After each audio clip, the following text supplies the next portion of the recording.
Welcome back to Trading. In the past few days, I found a brand new TradingView indicator that is basically an improved version of the traditional Stochastic RSI indicator. In this video, we're going to explore what this indicator is and how it works.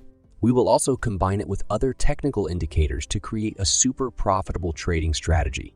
So without wasting any time, let's open the TradingView chart.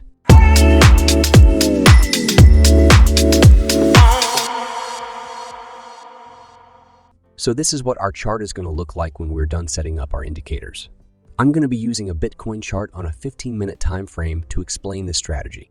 Now I will quickly remove these indicators from the chart so I can explain everything in detail from the beginning. So to add our first and main indicator of the strategy to the chart, we will click on the indicators table. Now, the indicator that we're talking about is called Stochastic Momentum Index, or SMI. So we will select this one created by this user. Now, after adding this indicator to our chart, there's going to be this dark line right here that is not visible because of the dark mode on TradingView. So let's access the settings. We will change its color to white. Also, we will disable some of these options, which we will not use in our strategy. Make sure you follow these settings so you can follow the strategy I will explain with ease. SMI is a variation of the traditional stochastic oscillator. It measures where the current close price is in relation to the midpoint of a recent trading range with the aim of identifying momentum changes in price. As with many oscillators, it provides traders with insights about potential overbought or oversold conditions in the market. Now this indicator is made up of very few components. Let's go over them real quick. So this white line right here is called the stochastic oscillator. Its main purpose is to identify the position of the current price in relation to a recent trading range. Next, we have this red line right here. It's basically an exponential moving average, or EMA, by comparing the EMA to the stochastic oscillator. This indicator is able to determine the beginning of buying or selling momentum based on the crossovers of the two lines. Next, we have this green and red background fields. By the way, if you don't feel like analyzing prices yourself, you can join my free Telegram group. Here I share daily the buy and sell positions I open. The link is in the description below this video. The green field at the bottom represents an oversold market condition. It's created whenever the stochastic oscillator goes below this blue line at the bottom. And on the other hand, the red fields at the top represent overbought market conditions. And they are formed whenever the stochastic oscillator goes above this blue line. So what exactly are these blue lines? These blue lines are basically the upper and lower bands, and they represent the upper and lower limits of the most recent price range. The upper line is located at the 40 level of this indicator scale, while the lower line is located at the -40 level of this indicator scale. And as mentioned earlier, they're used to indicate overbought and oversold levels in the market. Now that we know what this indicator is made of, let's see how this indicator works. It's really simple. In a bullish trend, whenever the stochastic oscillator white line goes below the lower band, that indicates a weakening of the pre-existing bullish momentum. This also means that the market is in a pullback, and traders should pay attention to this because they represent areas of potential trade entries. On the other hand, in a bearish trend, whenever the stochastic oscillator goes above the upper band, that indicates a weakening of the previous bearish momentum, and it's also an indication of a market pullback. And these types of pullbacks represent areas of potential trade entries. Now let's see how we can use this indicator to take trades. In a bullish trend, for example, we will wait for this stochastic oscillator to go below the lower band. This indicates a pullback in a bullish trend. After we have the pullback, we want the stochastic oscillator to come back above the lower band and cross above this red EMA. This crossover indicates the end of the pullback and the beginning of a bullish trend. And this is where we're going to enter our trade. And for a sell trade, it's going to be the opposite. So in a sell trend, we will wait for the stochastic oscillator to go above the upper band.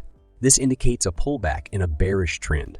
After we have the pullback, we want the stochastic oscillator to come back below the upper band and cross below this red EMA. And this is where we're going to enter our trade. Now the question is, how do you make sure that the market is in a bullish trend or in a bearish trend? For that, we will add another indicator. So we will click on the Indicators tab again, and we will search for EMA Trend Cloud and add this one created by R. Westbrook. Let's access the Settings panel on the Inputs table and change the Fast EMA length to 50, and then change the Slow EMA length to 200. After that, we will head over to the Style tab and uncheck Fast EMA and Slow EMA checkboxes. Now let's go through the complete rules for entering a buy and sell trade using this strategy. If you are wondering which exchange I trade Bitcoin and other cryptocurrencies on, you can press the link below this video and take a look at Bybit. On this platform, you can easily make a deposit from your bank account and trade over 150 cryptocurrencies. You can use leverage up to 100 times while trading to make profits even faster. In addition, you can use a 4-price layout to keep an eye on multiple cryptocurrencies at the same time. If you also want to trade on this exchange, visit Bybit through the link below this video, because through the link, you will get a deposit bonus up to $30,033. So for a buy trade to be valid, first of all, we want the market to be in a bullish trend, and to confirm that we just make sure that the EMA Trend Cloud is colored green and the price is trading above it. Secondly, we want a pullback to happen within this bullish trend to confirm that we're going to pay attention to the Stochastic Momentum Index Indicator. We're going to wait for the stochastic oscillator to go below the lower band of the Stochastic Momentum Index like this. This indicates that the market is in a pullback. During the pullback, the price should touch the EMA Trend Cloud without breaking and closing below it. If a pullback just happens and the price doesn't touch the EMA, we will skip the trade. After that pullback, we want the stochastic oscillator to cross above this red EMA, and that crossover should happen above this lower band. If the crossover happens below the band that setup becomes invalid. Last but not least, we want the crossover candle to be a bullish or a green candle like it is right here. So we will open a buy position here. The stop loss is going to be set below the most recent swing low.